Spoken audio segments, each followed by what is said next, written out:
please don't do that. Okay.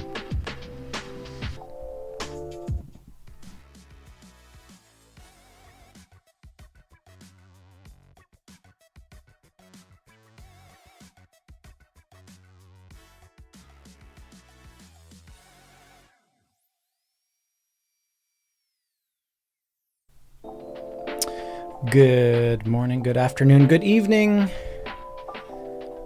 My name is Marc Wagner. This is another weekly edition of DentalBytes. I am so fortunate and so lucky to have a couple guests sitting right next to me. And the timing of these guests coming in is actually quite perfect. I'm a little miffed. This week, I was witness to somebody that might have been taken advantage of. Practice sold. There's an understanding that there's a certain amount of patients under the ledger, when in fact it was significantly less than that. So the guest that I have in with me today will be able to answer this question. And without further ado, Mike and Danielle from PPS, making it all the way out from the North Shore. And it's always nice to have folks come and visit me in studio. So first, thank you. Thanks for having us. Making your way. For sure. Now to my story, is this something like a story that you guys hear on the regular? I can tell you, not with the appraisals or the sales that we make. There you go. That's sort of a segue into this. So how does one defend themselves against this type of scenario? Well, first of all, we do our own chart audits. Yeah. In person, on site. Danielle frequently logs on remotely because her background is practice management, knows practice management software backwards and forwards. So we don't rely on the doctor to say, hey, how many patients do you have? And they'll tell us 1,500 when really it's 300. Yeah.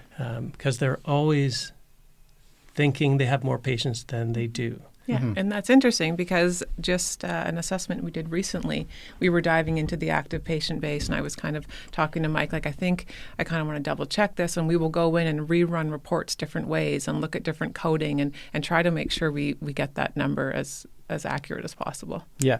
And I also hear things obviously something in place that the previous owner can't open up shop 2 kilometers away, right? Is that something that we look into too and protect ourselves legally with? That's all part and parcel with it, isn't it? Well, that is always one of the covenants provided by the vendor, that they will not set up within a certain radius, and it's something that's negotiated in the purchase agreement. So it's well documented, but is it enforceable? That's a legal issue. Sure. Yeah. Is it right for them to do it? Absolutely not. No. Yeah. I mean, that to me would be sort of something that would be brought to the college level, wouldn't it? That's kind of dirty play. But I hear there's in terms of legal recourse, it's tough to pursue. It sounds like it's a dirty paper trail, and these folks that just made the purchase and they're sitting on student debt, now they got to fork out for lawyers' fees and stuff like that, so it becomes a little bit difficult. Well, it is a legal issue, but it really only is an issue if there's damages. If the practice is doing just fine in spite of that, then the debt is the pot is going to be just fine financially, but it's upsetting for sure. It is, yeah. And it's not the first time.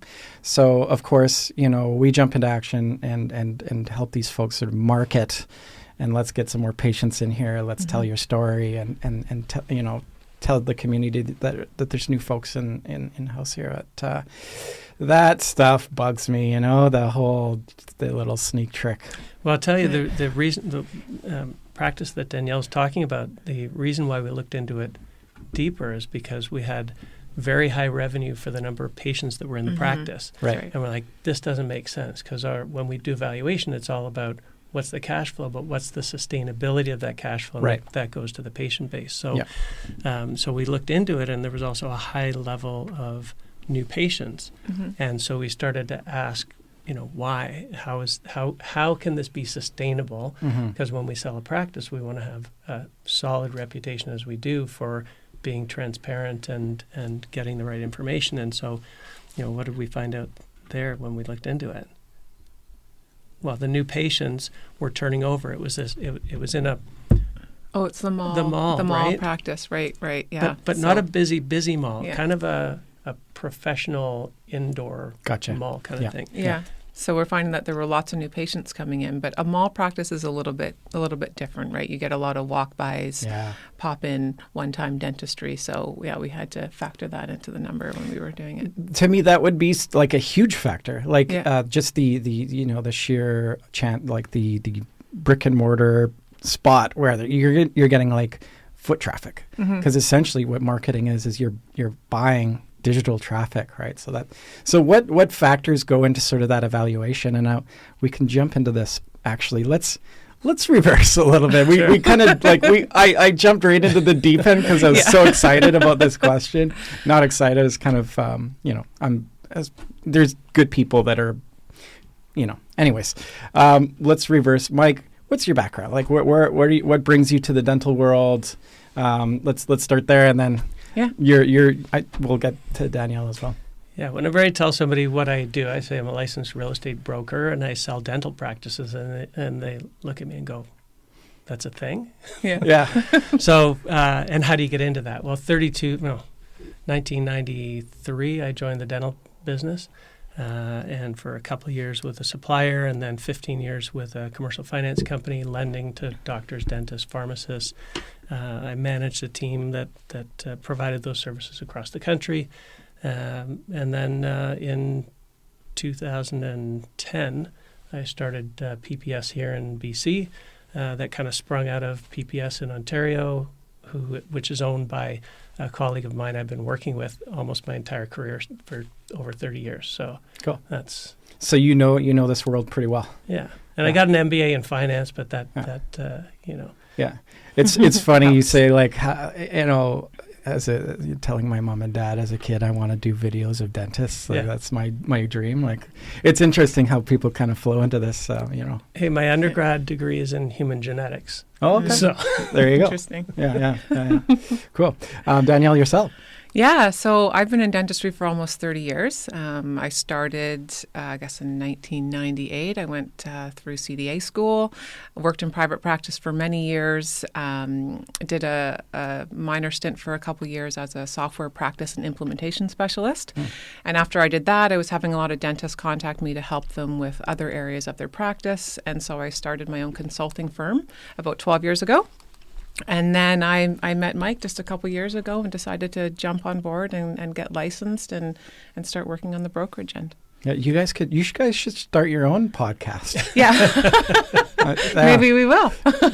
I'll help you out. There you go. Yeah, we have a lot of knowledge to share. So no, that's good. And like when it comes to, the work that you guys are doing, like mission critical. Mission critical, I would think. So we talked about this before. You guys have just launched a new program, the preliminary practice assessment. How's that going, and what inspired that? That's a great question. Having worked with dentists for so many years, and in this business for 15 years, I've always pitched, hey, let's get involved in your transition plan 5 years before you're ready to retire or start to think about it. Not call me today, tell me, Mike, you got to sell my practice because I just didn't want to go into the office today, like I'm done. When we can get in front of it and have a look at the practice, see what's going on, and maybe give them some advice about here's some things you might want to do in the next 5 years. That was sort of my passion. I really wanted to get involved in that, but it was a difficult pitch to have a dentist make a $5,000 to $7,000 investment in evaluation. And so earlier this year, we decided to launch this preliminary practice assessment, which is only $1,500 and gives a really good planning tool, some of the same level information at a bit of a higher level that achieves that same result of giving them something to look at, to prepare for an eventual transition. So it's really a planning tool for a number of different reasons why they would want to have that done. And how's that going so far? How's the uptake really well? I can tell you we were wanting to walk before we run because we knew we were going to get really inundated with requests. So we've been quietly marketing it Right. as we've sort of evolved the service to where we think it is it's refined enough and delivers the value that we're ready to go full force into it. And maybe Danielle, you want to talk a little bit more about that? Yeah, I guess from my perspective and my consulting background, I don't know how many practices I worked with that would contact me as a consultant to be like, hey, I'm getting ready to sell, and they want to do it in a year, and they're like, come help me get revenue up and do this, this, and this. It's so much more involved than that. Mm-hmm. It's like, oh my God, we should have looked at this 3-4 years ago. Like you're leaving it to the last minute. So doing this assessment is just an incredible tool for dentists. Whether they're planning to sell, it doesn't matter. It's just a good insight into their practice and gives them a lot of information. And like Mike said, we're trying to refine it to give the most value to the dentist. Like, what can we give them that is tangible, that they can work with, and try to help them out as much as possible. And like, how many folks are kind of flying without having, I always talk to it like this. It's like flying the airplane without looking, like having the gears and things like 95%. Yeah. Yeah. Like, is that that's It's a common so common. a common thing out there. Like, Yeah. to me, like understanding your metrics on a granular level would really kind of, even if you're not planning to sell, would sort of inform your decision making in the practice. Like, isn't that 100%. like? Do you agree with that? Like, Yeah. is that something that you guys preach out there? 100%. Yeah. Yes. Yeah. What sort of things can they put into play? Like, obviously, you guys have this amazing program, but what else, like, do you recommend? Is it, we've got, we roll with a software called Care Crew.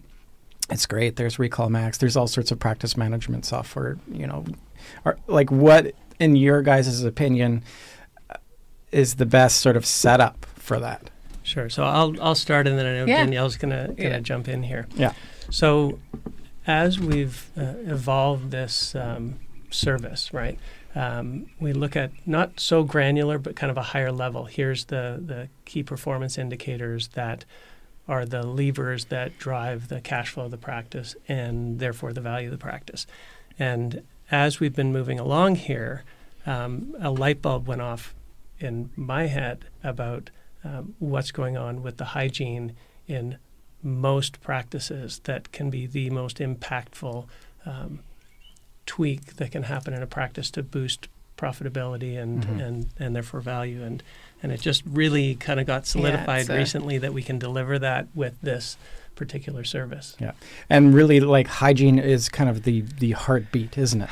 It really is. Yeah. It's a huge driver of the practice, and what I've always done, but what we've sort of brought into PPS is looking at it, not too granular, but looking at it and going, okay, well, what is the hygienist billing per hour? What is the amount of billable time? And 80% of the time I'll go into practices and they're just not running efficiently. The hygienist is letting the patients go 20 minutes early. They're only billing 160 to 180 an hour when it should be closer to 200 or 220. And when you correct that, the impact that it has on the practice and the cash flow is absolutely so impactful. And like, in terms of just keeping patients sticky to the practice, like spending that quality time and doing it right, and the hygiene chair is, I think, mission critical. And there's such a focus right now on like doing orthodontics. Like, it seems like the people are trying to draw folks in off the street to do, like clear aligners. To me, the profit center, the engine of the clinic, and the revolving door piece of it is the hygiene. Like, so a lot of dentists that are looking or approaching that age that they're looking at transitioning kind of started their careers and hygiene wasn't really a thing. It wasn't really a profit center. It was kind of a means to an end of, we've got to get patients in the practice, but it's not really profitable, and then we can diagnose dentistry. And up until until 2015, it really wasn't. Hygiene was being billed out at $32.90 per unit. I remember it specifically because when it was pointed out to me that it was so low. And then the following year it went up by 13%, and the following year by another 14%, and now it's at like 54. I think 54. It was a catch up. It's almost doubled in the last 10 years, but a lot of that accelerated between 2015 and 2020, and that all went to the bottom line, right? Yeah. So I could have a hygienist that I'm paying, $50, $60 an hour, but at that point they could only bill about $120, $130 an hour. Mm-hmm. And so I think in a lot of the dentist's head, they think, well, hygiene is not really a profit center. It is, and it's also the engine that allows them to diagnose dentistry. Yeah. Mm-hmm. I think sometimes folks fail to see the long-term benefit of that it's the relationship. Mm-hmm. It's, we're getting folks back in, and you're going to find the dentistry there. If we're building the scope of practice alongside of it too, right? It all stems from the conversations that are happening out of those chairs. Like, that's where if I was to start a practice tomorrow, I would never, because that would be crazy. The dental, being a dentist is so difficult. What a difficult business, isn't it?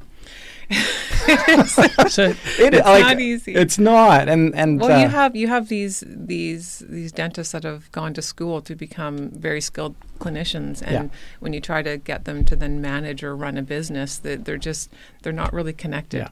So. There are some that are awesome. Mm-hmm. There are some that are awesome, but there's a lot of good help out there, isn't there? Yeah. There's a lot that think they're awesome when really they're not doing as well as they think they are. It's true, and it's. I think it's tough to cut through the ego sometimes, and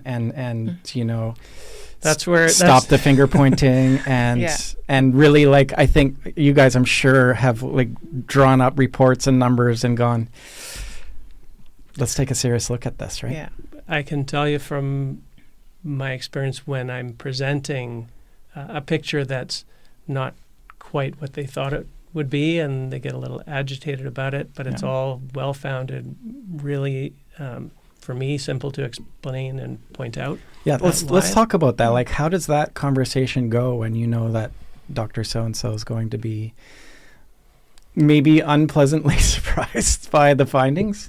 How does that go? Right. Well, I rely on the numbers. That's sort of my thing.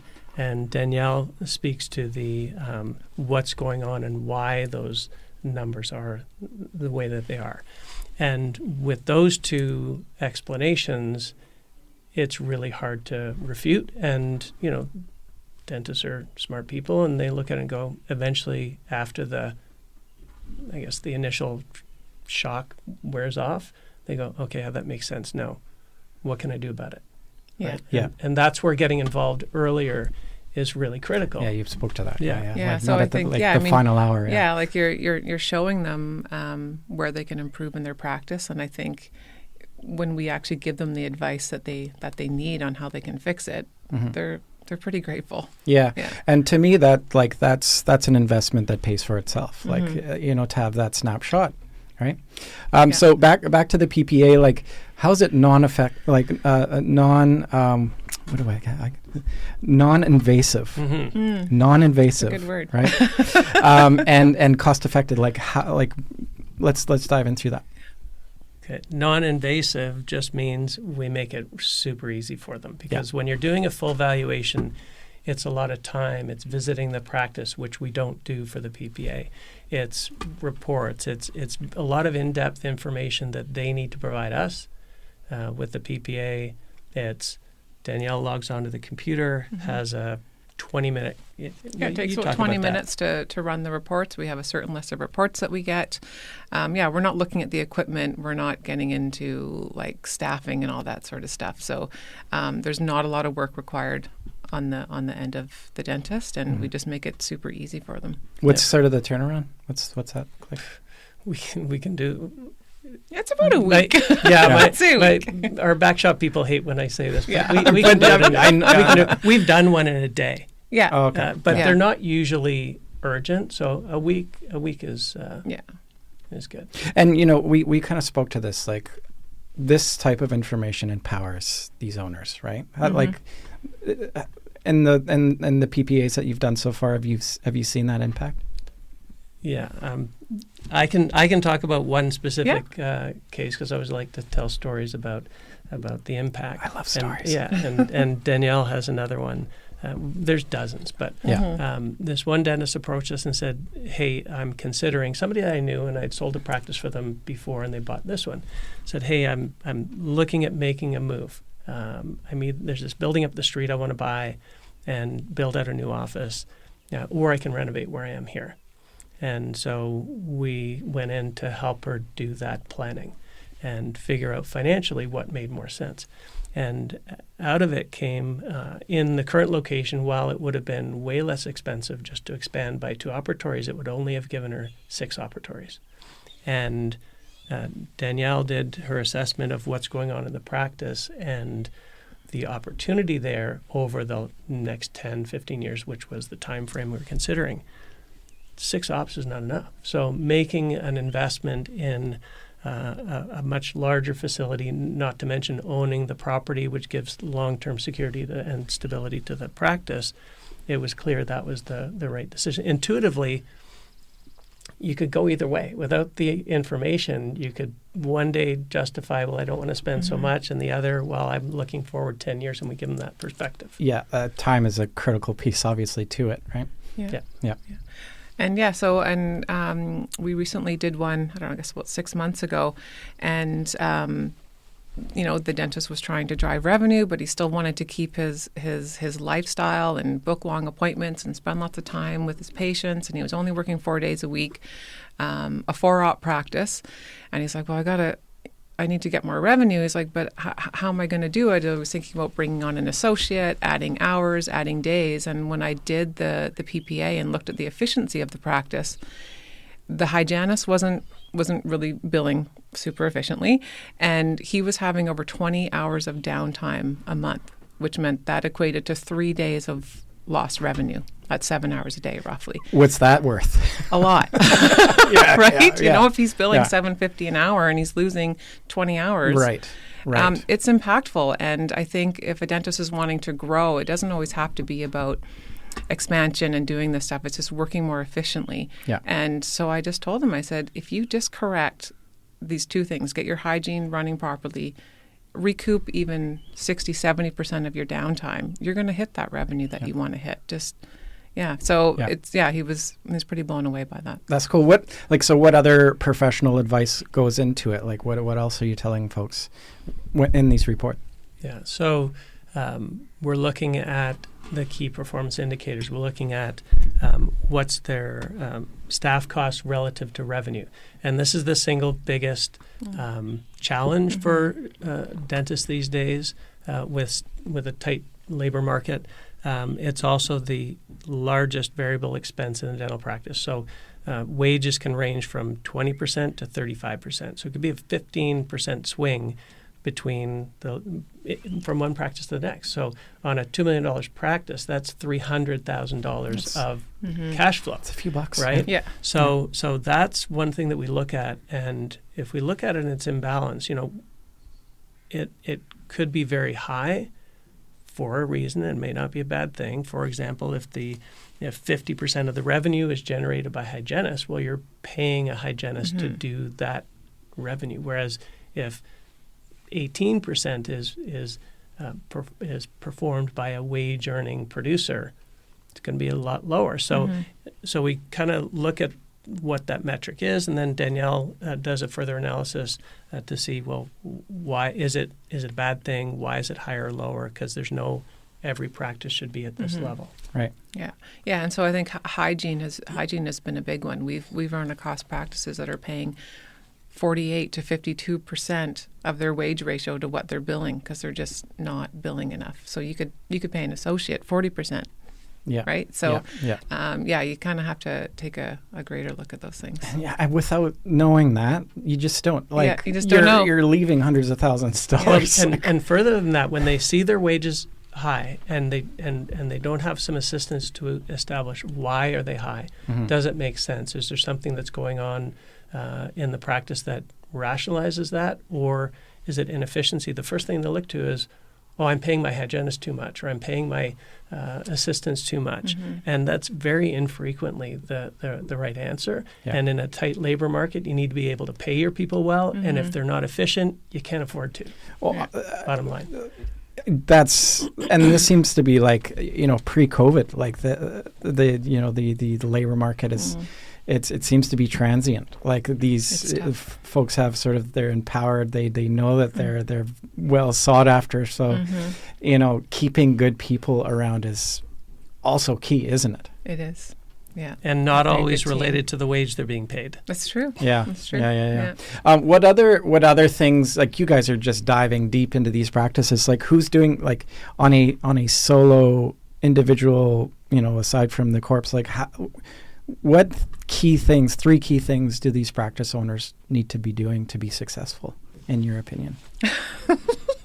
That's the consultant question. I should just direct it right at you. I'm looking at Mike. Yeah. What do they need to be doing? They need to be looking at their numbers consistently. Doing a PPA, but having somebody look at the practice, find out what's going on, and then create accountability to try to fix those issues. Having well-trained staff, empowering your hygienists. What else would they do? Well, so basically, to your analogy before, they're flying the plane and they don't see it. Well, they're not a pilot to begin with, but then there's no instruments if they're not looking at the KPIs. And so like they don't know if you're doing well or not. And I think sitting down with somebody that really understands business on an intimate level too, like some of these guys aren't analytical types. So having a good accountant or folks like yourselves in their corner. So how frequently are you sort of present? Like, should they be doing a PPA every year or every 5 years? Like, what's sort of that timeline? I think initially having it done, and then Mike and I were talking about having an annual update, right? So if they come in and they get the PPA and we give them some advice, well, the only way to track that to see if our advice has worked or things are working is to get it updated at least once a year. Yeah.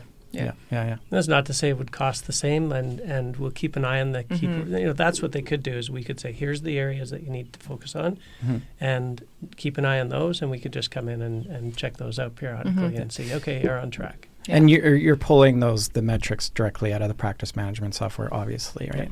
Yeah, for the most part. I know that you were talking about things like Care Crew and such, and there are some really great products out there, but sometimes the merge of data is not always correct, and I'm really finding that me as a consultant, I want to make sure that those numbers are right and I'm giving the right advice. So I still run off some manual calculations just to make sure it's correct. But your PMS software is going to give you a good overview. I mean, I'm tooting your horn here, but like having somebody looking at these numbers with you, as a coach, as a consultant, is so valuable. Obviously I'm sitting here with you guys and I'm going to be saying that, but it's something that I like to sit down with folks in whatever arena that it is and discuss, anything for that matter, to give you solid direction and save you time. And like in a lot of cases, like some, opportunity. So the answer to your question, you said, well, what should they be doing?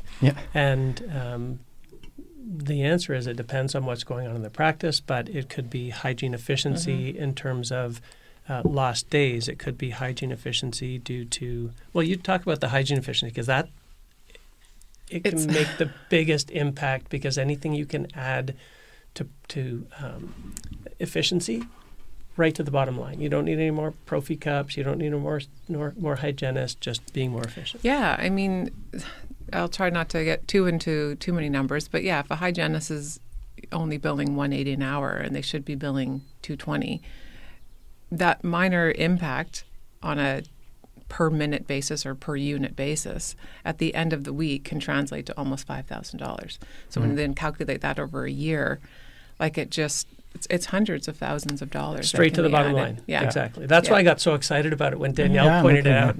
And in her consulting world, she said, but we have to go get so much more information to get at this. And I asked, well, is there something we can get at just a very high level to indicate that yes, there's something we can do here. And she just figured that out like last week. Oh yeah, but I mean, it's it's interesting, right? Because you kind of look at those numbers and you could just very surface level go, okay, well, you've got this hygienist working this many days, billing this much, and then you do the division.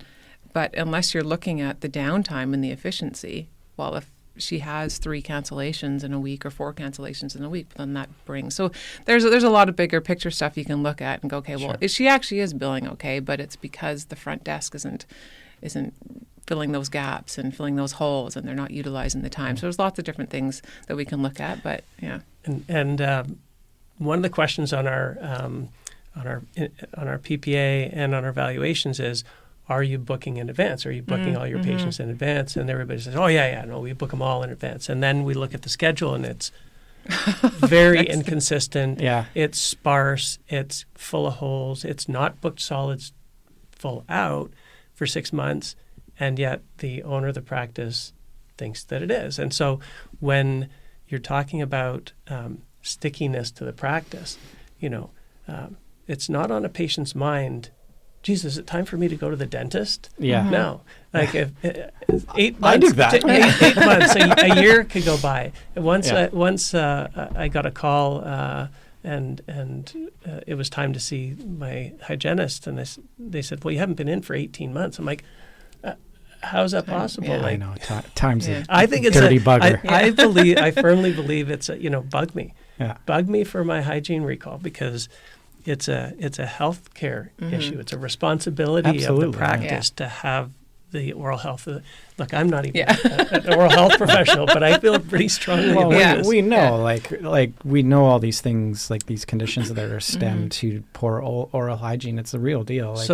And the tough part is like having your patients value that for themselves and prioritize it. So that comes to proper education and actually, spending time in the hygiene chair. It actually comes to proper recall procedures and how they're booking. So the inefficiencies, like I'm the numbers guy, so I'm getting excited because I hear what Danielle's saying, and I go, okay, well, how can we translate that? You're also a nerd, you're saying? Right? Yeah, it's a little bit. A little bit. He's a number nerd for sure. Yeah, right on. That's great. Yeah, and so there's a whole bunch of areas of where hygiene can be more efficient, from billing practices to downtime to recall to Yeah, and there's value-added services. It's not just about hygiene. Like a hygienist adds so much value with their knowledge as a healthcare professional that there's a lot more that they can be doing for patients in that hour than just scaling teeth. So and it compounds. It compounds because if I have more patients flowing through the practice, because I'm more efficient, not only am I generating more profit, and nobody likes to talk about profit, but that's why you're in business. I'm sorry, but we need to get over that. Yeah. I know. Listen, if you're generating more profit, it just means you're helping more people. We actually did a presentation. If you're doing the right thing and not like, conservative, giving the folks their options and allowing them to make an educated decision on their treatment, you're doing the right thing. That's why you got into it. Like I know, I get it. Like it's. And that's like I think why a lot of these folks are gravitating towards like maybe selling off to like a 123 or DCC is because they don't want to think about the business aspect. They just want to do the dentistry. Yeah, that's a whole other discussion. I want to dive into that since I'm sure you guys see that firsthand too. So the PPA, let's jump back to that. So it's a half an hour conversation. Like we do an initial interview with them for about 20 minutes, half an hour, find out a little bit about where they're struggling, a little bit about their history about the practice, run some reports, and then I take all that data. Mike sits down and looks at the cash flow.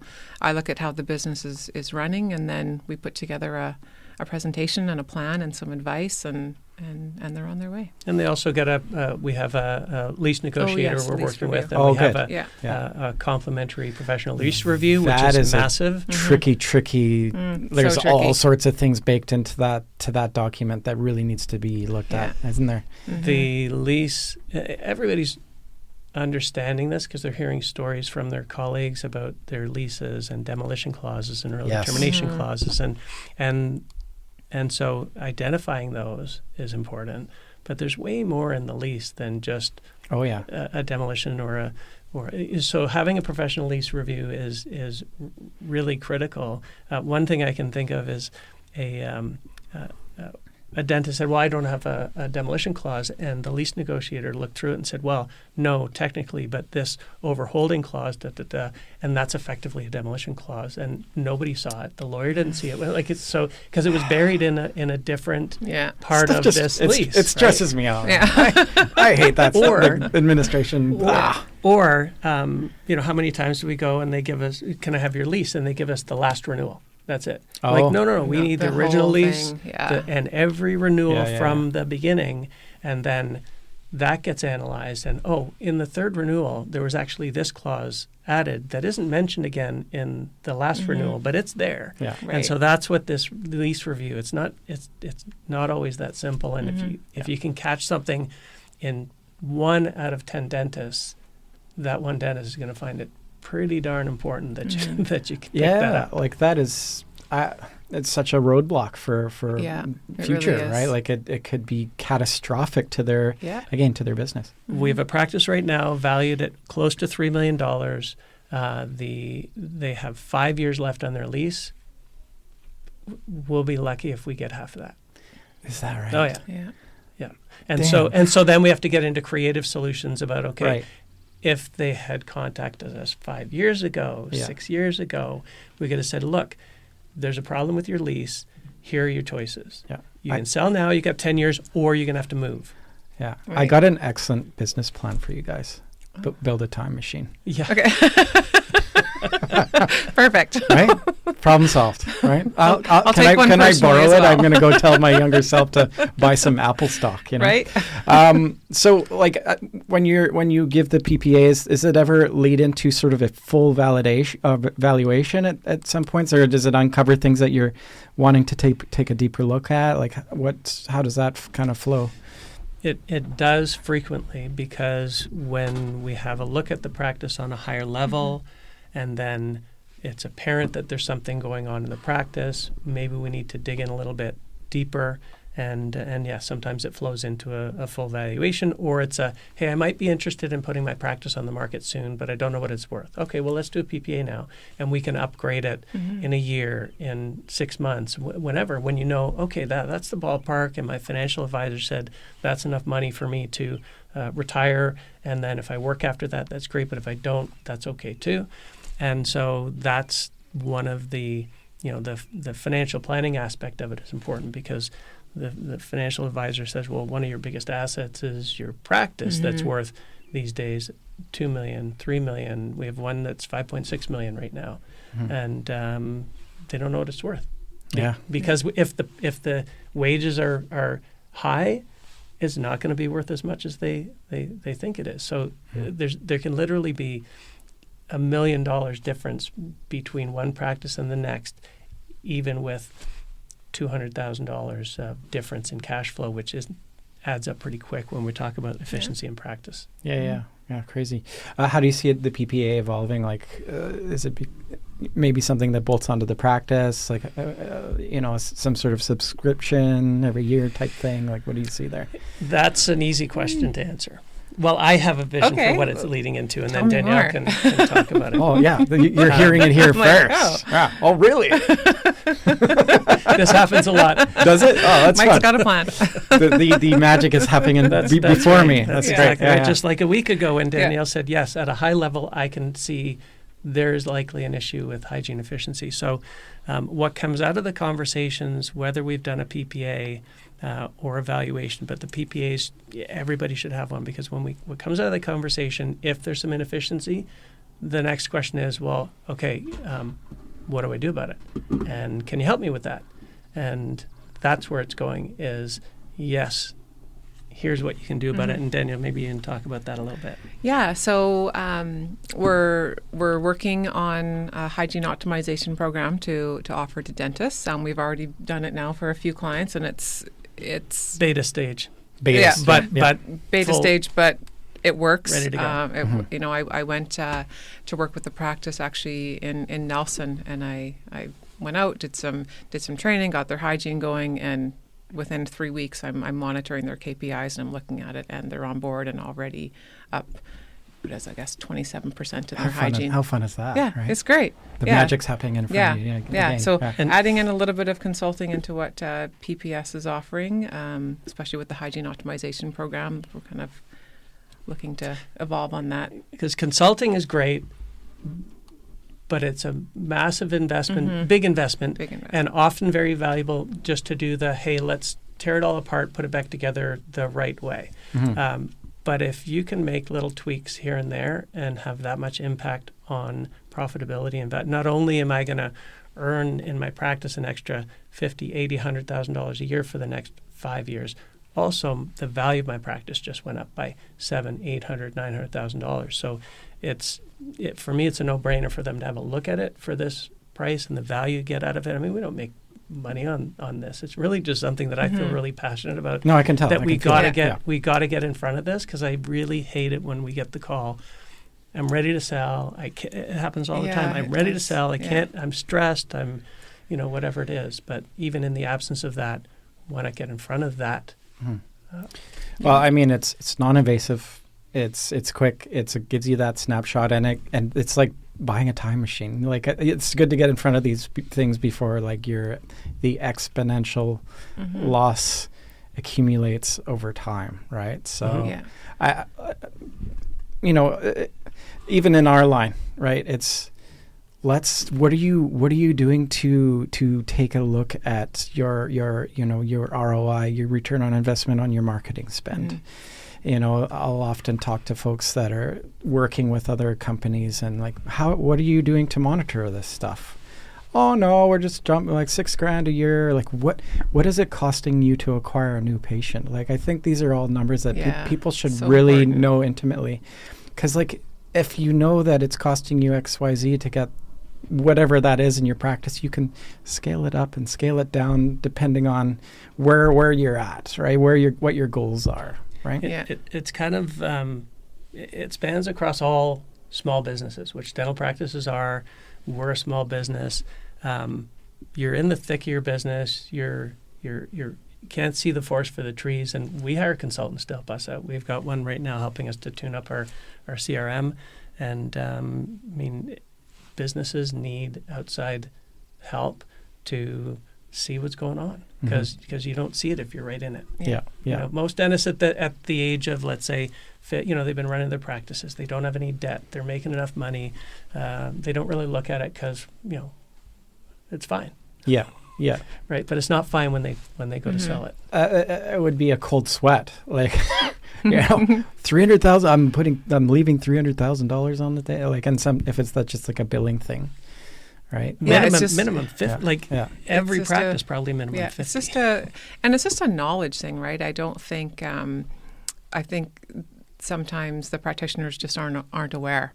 Maybe they've been doing hygiene for 15 years and they've never actually read the fee guide updates and looked at what is billable time. And so it's just empowering them, giving them knowledge, educating them, and it's an easy fix.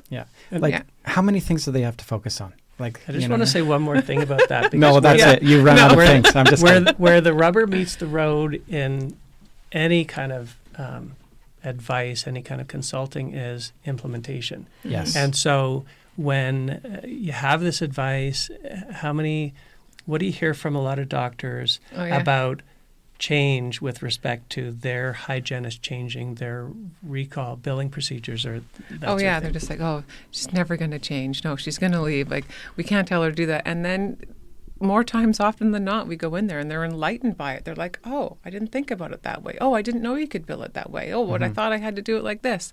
And so, it's there was one dentist who had a hygienist for like 20 years, and he's like, she's not going to, and because he's tried, and if he can't do it, nobody can. Right? Sure. Yeah. And but when they hear it from like our hygiene consultants or hygienists themselves, so when they hear it from one of their peers and not from the dentist who's only concerned about making money, they don't push back and say, well, that's fraudulent or that's not proper billing, because they hear it from somebody who does it themselves. It sounds to me like a great reset. Like you have somebody that has outsider and it's just, this is the way that it is. So regardless of your preconceived idea of how things are going, like, sorry, dude. Yeah. You're flying at really low altitude right now. You're going to crash. You're going to crash. Pull up, man. Pull up.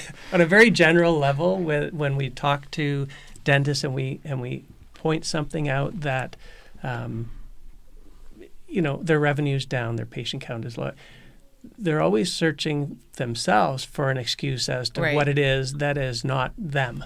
Yeah. Right? Yeah, for sure. Oh, the economy. Oh, CDCP. Yeah. Oh, and every my time, price of gloves. whatever. Oh, the price of, exactly. Yeah. Whatever it is, on the hundreds and hundreds of practices that we look at, there's somebody right next door where, April was my worst month ever because of CDCP, whatever. I don't really know.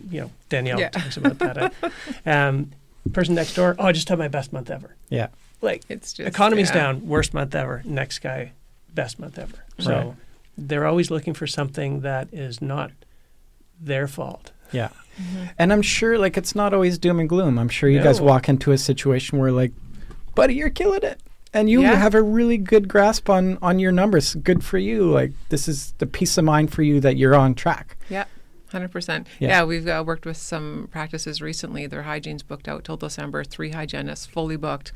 Like, they're on it. Yeah. And Rare. Very rare. Is it rare? Oh, yeah. It is sort of rare, but it's nice when you see it happen. You're like, okay, that's nice. And it's not doom and gloom when we find these things. It's positive as far as I'm concerned. Opportunity. No, I agree. Yeah. You don't know what you don't know. Unless we find it when they're just ready to sell. Yeah, right. Yeah, we got to have some runway, because one way we can do it is we can sell the potential. We that's one of the ways we differentiate ourselves from other brokers, let's say, is when we dive in this deep and we see the opportunity. If they don't have the time, inclination to implement those changes to increase the profitability or make these changes in the practice, then we can point to it, and we talk about that in the presentation of the practice. And we've sold a lot of practices based on that. And we sold a practice to somebody 2 years ago, and sold it based on this growth that we saw. And they paid more than the appraised value. And I'm not going to say everybody's going to do this, but they paid well, and we had lots of offers because of the opportunity. We're now selling it 2 years later because this person said, hey, I've taken it as far as I can take it, double. The practice has doubled. Wow, that's great. So when we say there's growth, we've got credibility with What values go into that as a location? Like, what other metrics are that play into that? That play into which? Into the growth? Into the long-term value of a practice. So I'll talk about that. So the my view on value for a practice is we start with the historical cash flow, and there's lots of different measures of cash flow, and we don't need to talk about that. But we start with a historical measure of cash flow for the last 3 years. And then we look at, okay, is that sustainable? Are there enough patients to sustain this? And then if there are enough, is there any real near-term growth opportunities? And so the value will be higher if there's real near-term growth opportunities. And there's a dozen reasons that would point at that. And so what goes into the value is what's the historical, what's the sustainability, is there growth, and then we value it based on that cash flow and a discounted present value of the cash flow. That's kind of. You also a little bit location would have to do with so a little. Yeah, so we start with that, and the location, if it's on a second floor, is that important? Yeah. It's really not if the practice has a critical mass of patients. If it's a 2,000, 2,500 patient practice that's been there for so many years, it's on the second floor, and good cash flow. No, your patients don't always come from walk-bys. They come from internal referrals. They come from from increasing the hygiene recall. Dentist on demand marketing. Or they come more these days. So conventional wisdom would say, and I worked in the lending business for 15 years. And lending to dentists, setting up practice, there always has to be a reason why this practice will be successful. Walk-by traffic, street front, et cetera, et cetera. It's just a story to tell credit people that will get them to lend you the money. It's not always true. Yeah. So the location, yes. We have practices that have challenges with that. Well, it's not in the greatest area, and maybe you have to step over a few homeless people to get there. That's not bad. Well, we try not to show it during those times that they're going to be there, but yeah, that's so. Yes, location. Is there going to be a requirement for capital investment? Is the practice really are they digitized? Old? Most are, but are they really old? Well, digitized, but not digital charting. Not always. Yeah. So is it old equipment or is it newer equipment? Mm-hmm. Yeah. And the patient base and the work that Danielle does, and patient base, number of new patients that are coming through. And stuff. Do we look at the growth of the surrounding area in terms of just residential density, that kind of stuff? We don't look at it specifically and talk about demographics of the area. Sure. We talk more about the practice because, again, you can have two practices side by side in the same neighborhood. This one's going to be experiencing massive growth. This one's going to be stagnant and struggling. I've seen right? it. You see time it. and time again. The location is not as important as what's going on in the practice, and what's going on in the practice in terms of the culture and the leadership of the practice is the most important thing, because that's what retains patients. That's what retains staff. That was going to be my next question. I think the most important piece to it all is the people, right?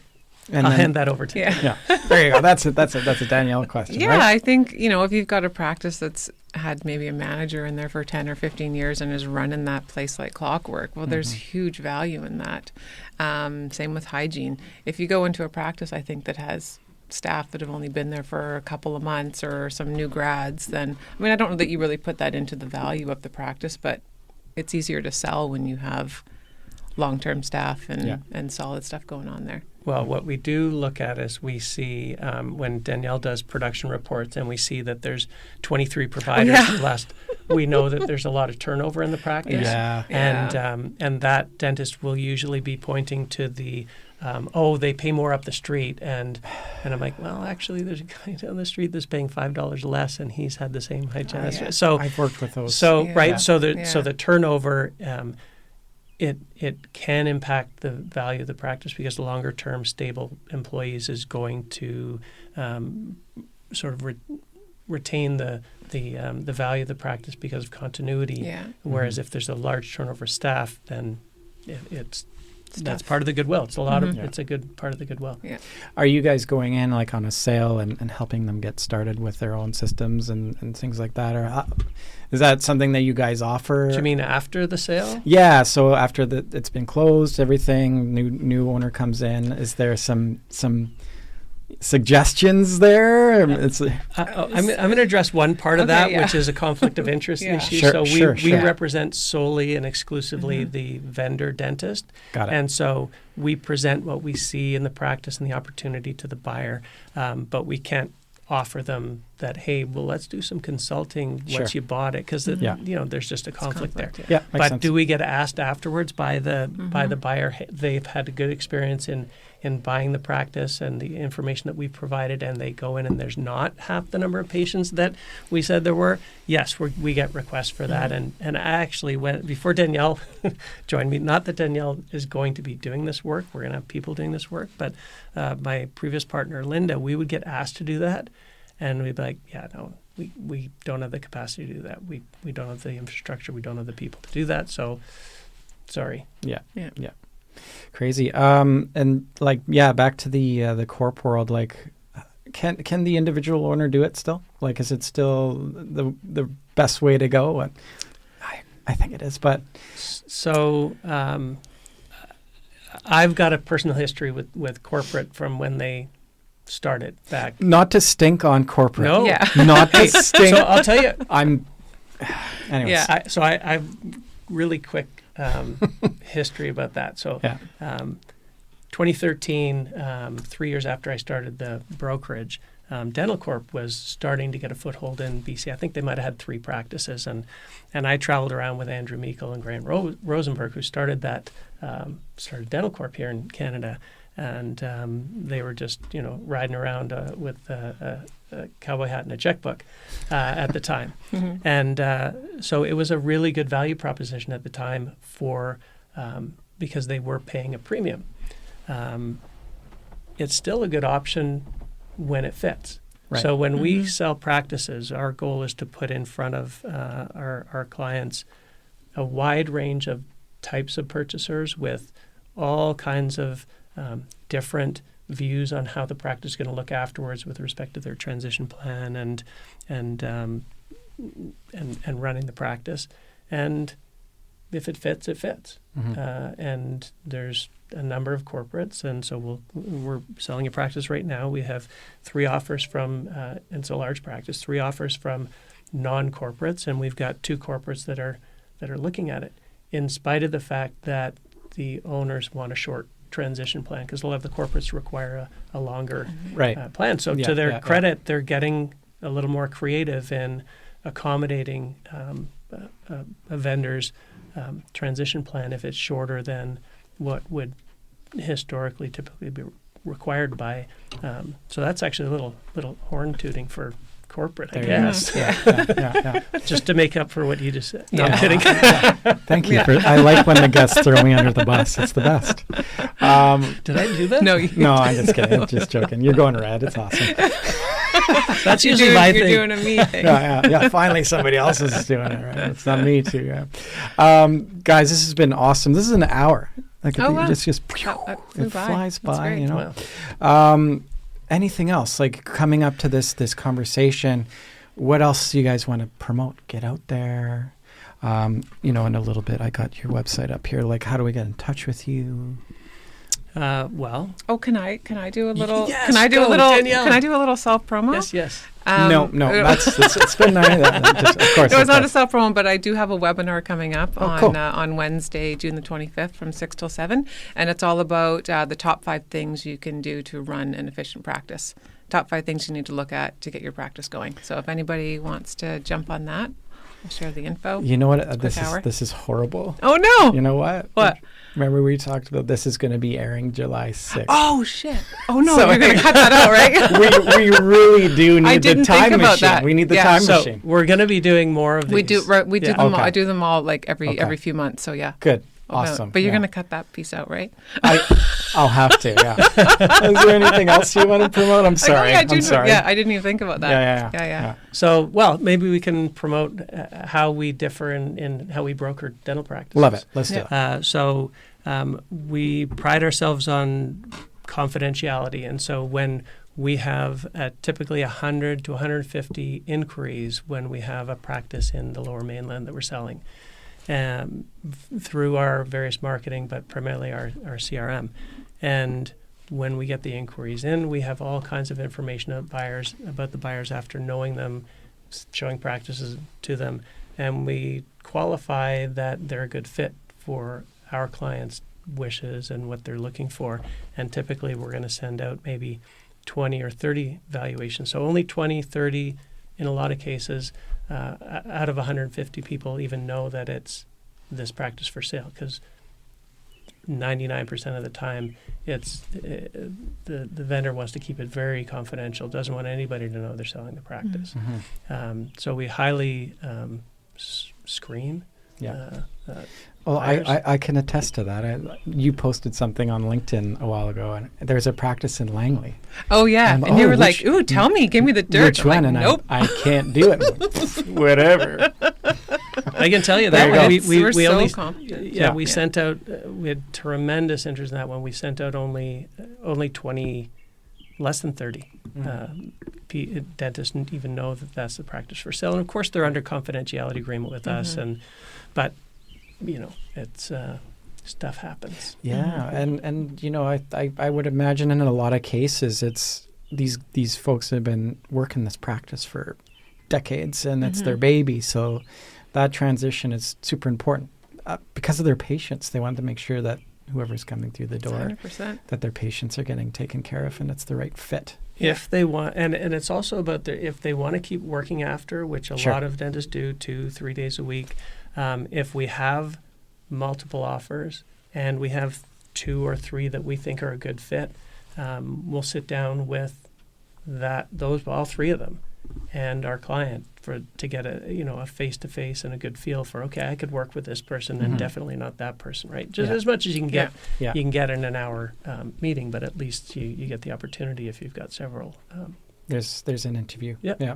I like that. It's so important. Yeah. Anything else stewing around? No, that's it. What do we miss? Anything? I just think every dentist should do a PPA and just get and then obviously I'm going to say this, but like, absolutely. I think that's, it makes so much sense. And then if it comes to, taking a look at a high level, at least you know what to dive deeper into. It'll uncover things. And like, goodness, $1,500, if you're going to uncover $300,000 that you're missing out on. Well, it's a no-brainer. Hey, I want to do that. It's also someone. Can I give you $1,500 and then you give me $300,000? Like, please. It's a really good ROI, right? Right. Yeah. What I would say is we often have to tell a dentist it's not the time to sell your practice now. You need to do this, or we're going to have a challenge, and then it'll be their decision to but I got to do it now anyway. In spite of that. Another thing, you'd be surprised how many dentists are not on side with capital gain exemption, which is a huge thing. I would have thought every advisor, every accountant would be preparing their clients for an eventual sale, and that can mean hundreds of thousands of dollars of tax savings if they're set up properly.